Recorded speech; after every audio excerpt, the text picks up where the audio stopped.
You were persuaded by Trotsky's account of the Russian Revolution. I was persuaded by that. And by Trotsky's account of what had happened in the Soviet Union? I read, but I must say, I read the Stalinist account. I bought the Stalinist books, I read them. Both of them were referring to Lenin. I bought the 12 volumes of Lenin, read them, referring to Marx, and I bought Capital Volume 1, the 18th movement of Louis Bonaparte. I read all of those, and then I said, no, I am a Marxist and I want to join the Trotskyists. But I had read them before so when I went in there, they didn't have to teach me anything. I had to teach them.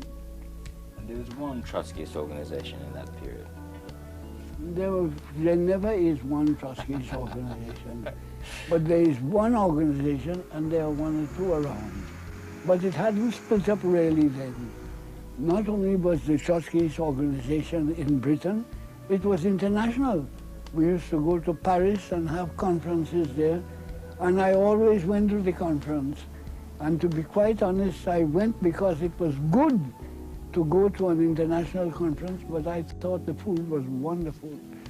So I always went to every conference. I had 3 or 4 days eating, because in England, oh God of mercy.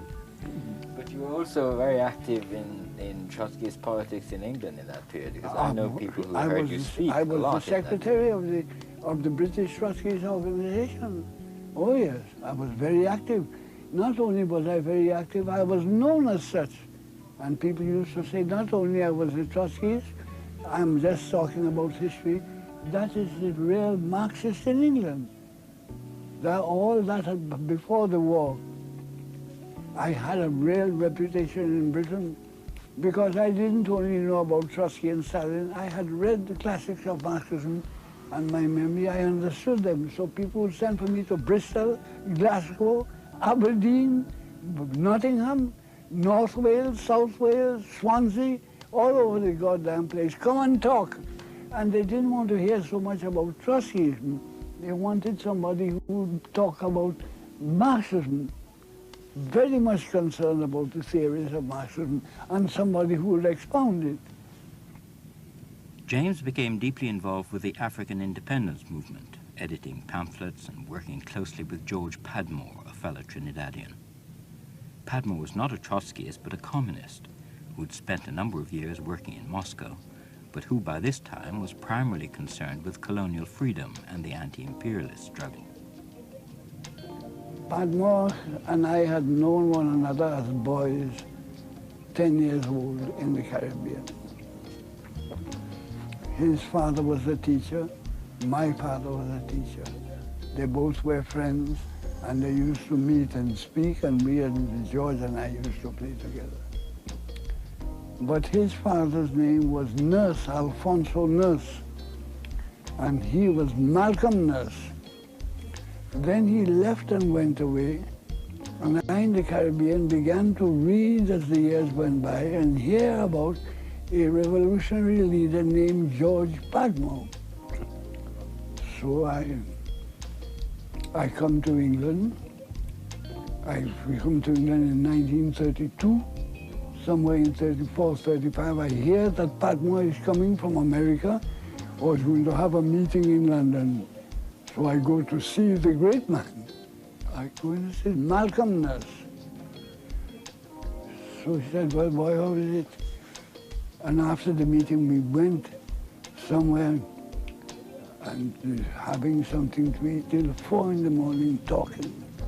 So in spite of your political differences, you and Padmore are increasingly able to work together. We were always able to work together.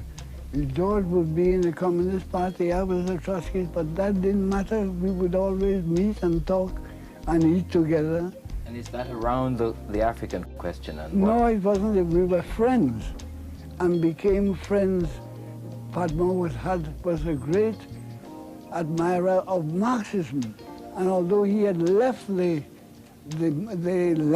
Moscow people, he made me to understand that for him Marxism still remained the center of his political ideas. And we formed the Pan-African Congress. When was that? About 1937, I believe, I was the chairman. It was very vague. We got together, but we chiefly to the idea of Africa. Caribbean didn't matter so much. He was full of the African history, Marxism, and I was full of the European history, which he appreciated as something I used to insist that Marxism takes off from where the historians, politicians, and economists of the bourgeois society finished. There Marxism begins, political economy and so forth. And Padmore very much appreciated that. In addition to that, he was a very social person, a very fine person. He's very good looking, very elegant, and so forth. And a Marxist, undeviating, but ready to talk to anybody. He was one of the old West Indian types. I don't know if you know what I mean. The old Victorian type. He was one, but a Marxist. And he didn't lose that. The old Victorian, you know, it was easy enough to imagine him in a frock coat and a topper. But he wasn't, but he was an elegant person, fine manners, speech, style, sympathetic, friendly, but undeviating Marxist. Oh, yes. Now let me tell you, the persons whom I remember most clearly are George Padmore, Kenyatta, myself, one or two Nigerians. But Kenyatta was no more a Marxist than he was a follower of John Milton. Kenyatta joined the movement because it was a struggle against the imperialists. Padmore kept a balance, but his orientation was to make the movement be aware of the colonial struggle. I was the chairman, but Padmore was the one. Padmore taught me the importance of Pan-Africa.